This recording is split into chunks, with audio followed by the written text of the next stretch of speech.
بارش کی وجہ سے اگر آدمی گھر میں نماز پڑھے تو کیا یہ جائز ہے؟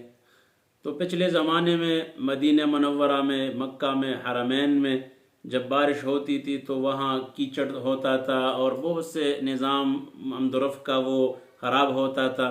تو الصلاۃ فی الرحال کا الفاظ آئے ہیں کہ بلال رضی اللہ تعالیٰ عنہ وہ آواز لگاتے کہ بھائی نماز گھر میں پڑھ لو۔ تو وہ اس وقت کی بات تھی کہ جب آمد و رفت مشکل تھا۔ آج کل سڑکیں ہیں اور آمد و رفت آسان ہے۔ ہاں، اگر اس طرح کا مسئلہ ہو کہ بہت زیادہ بارش اور اولا اور طوفان اور مطلب آمد و رفت آدمی نہیں کر سکتا، منقطع ہو،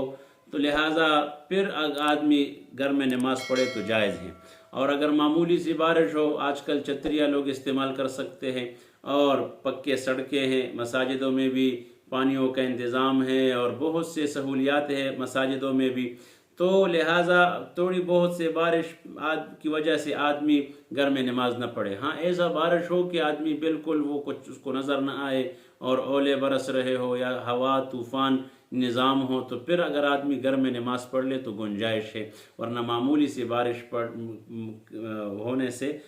گھر میں نماز پڑھنا جائز نہیں، کیونکہ وعید آئے ہیں جو لوگ نماز بغیر عذر کے گھروں میں پڑھتے ہیں تو ان کے لیے وعید ہے کہ اللہ کے نبی نے فرمایا کہ میرا دل چاہتا ہے کہ چند نوجوانوں کو کہوں کہ ایندھن اکٹھے کرے، پھر میں ان لوگوں کے گھروں کو جلاؤں جو بغیر عذر کے گھروں میں نماز پڑھتے۔ تو لہٰذا عذر کی وجہ سے وہ گھر میں نماز پڑھنا جائز ہے اور معمولی بارش یہ عذر میں داخل نہیں ہے۔